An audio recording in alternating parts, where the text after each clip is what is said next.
Hey YouTube, this is Nardles back with another review, and today we'll be taking a look at the Star Wars Black Series 6-inch Boba Fett. Now this is the first of the Black Series that I've actually picked up. I was waiting for this one. I wanted to pick it up for the Comic-Con version, but that's a lot of money. Anyway, let's go over the package. Now it is mostly black, you know, because it is the Black Series. Yet the Star Wars logo up here, the Black Series. You got a picture of Boba Fett here. You see Boba Fett here with his jetpack, his rifle, and his pistol. Down here, number 6, Boba Fett. In the background, you got kind of like this, kind of like the lights off the Death Star in the background on some of the scenes. In Cloud City, I guess it would be. Blank on this side. On the top, Star Wars Black Series, got a picture of Boba Fett. And on the back, you got a description of Boba Fett. And you got this cool blacked out picture of one of the scenes on Cloud City. Now, I definitely like the package. It helps differentiate from the kids lines anyway, but the 3 3/4 inch Black Series is kind of the same thing with the black packaging, which does show what's for collectors and what's for kids. So let's open this up and take a look at it out of the package. So as you can see, he's a spot-on representation of the character from his Empire Strikes Back appearance. He has a lot of like really cool paint details, like he's got a lot of scuff marks and blaster hits, and he got some patches on him. You got the Mandalorian patch on the shoulder, the wristbands or gauntlets or whatever you want to call them, with the little rocket launcher and everything. They're painted really nicely. The legs also have some like blast marks on the knee pads and everything, so that looks cool. You've got the Wookiee scalps on his shoulder, and a really nice cape here. And then you have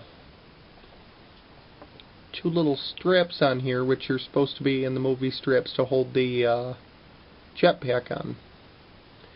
Now the head is a really neat sculpt. You've got all kinds of little marks and scuffs and everything, and the helmet is about just the right size for the body, because sometimes when you make a helmet, it'll be too big or too small. This looks about perfect. Now, there is one problem I have with the helmet, and it's just a minor one. I can't remember exactly what you call it, the viewfinder or whatever, up here on the top of his helmet doesn't tip down over his eye. Which is just a minor nitpick, but, you know. Now, another cool thing that this does, while we're talking about the head, is the head is removable. It's just on a ball joint, so if you wanted to, you could take another head and put it on here if you wanted to, which I guess down the road would be cool if they do like an unmasked Boba Fett or Jango Fett or Clone Trooper, you know, you could just throw it on.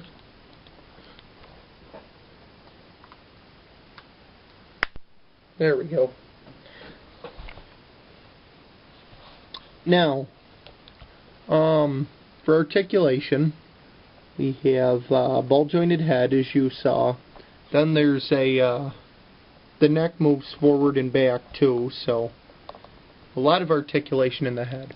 The shoulders, there's not a lot of. They move all the way around, 360, but they only move in and out a little bit. Not much at all. But you can still get some good poses out of it.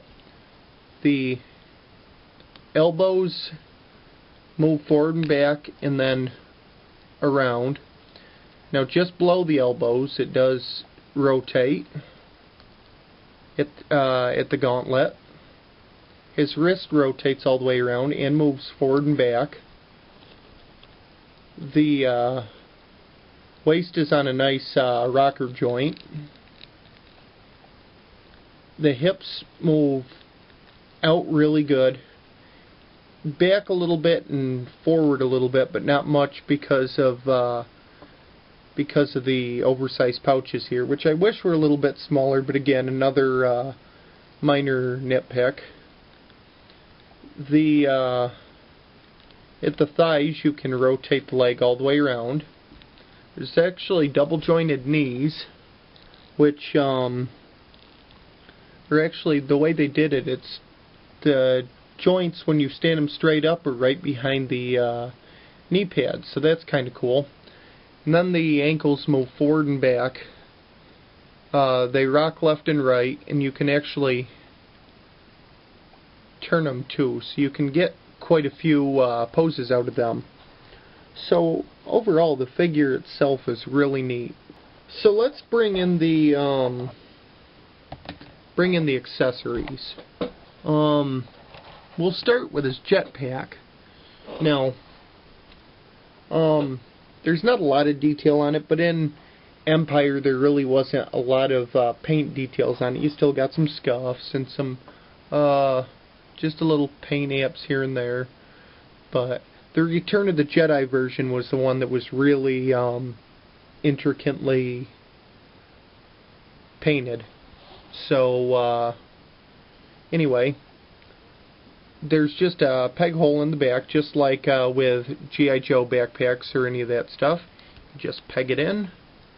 And the neat thing is there's two little clips right here that'll rest on the on these clips on his back, so it'll actually sit where it's supposed to a little bit better.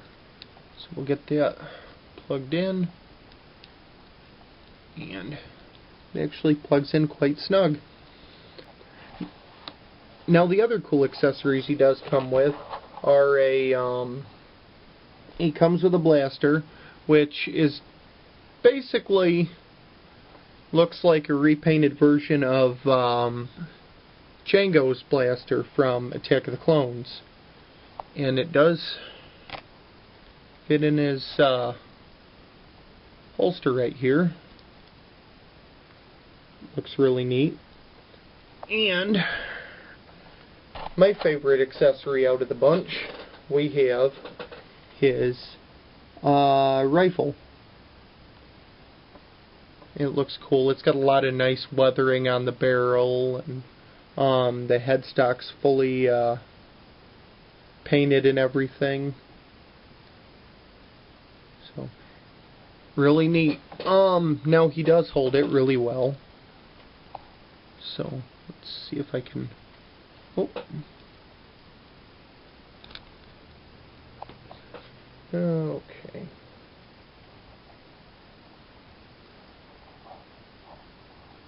There we go. Sorry about that. It's easier to get it in his hand when it's a little bit closer to my head. So, as you can see, it fits in really well. You can get a lot of nice poses out of him that way. I can definitely recommend this figure. This is actually, I would say this is a good way to get into this series. Like, I haven't picked up any of the other figures yet. I'm probably going to go back and pick the rest of them up now. I definitely want the Darth Maul. Probably get the R2. But like I said, I may just pick them all up and continue this line. The really neat thing is, with the packaging, say you get it and you play with a little bit and everything. It's completely collector friendly. You just take all the parts back off and you can put them back in the tray and then have them in the box. So that's always neat when they do stuff like that. So I'm definitely glad they didn't do carded versions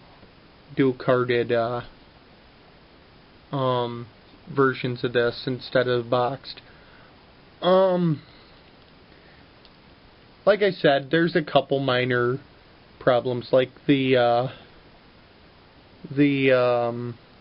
pouches being a little on the big side. The shoulders, I wish there was a little bit more articulation there, but it don't hinder it too much. So, other than that, I can definitely recommend it. So, these are starting to hit stores now, and this will probably be one of the harder ones to find. So, I guess that's gonna about do it, guys. This is Nardle signing out.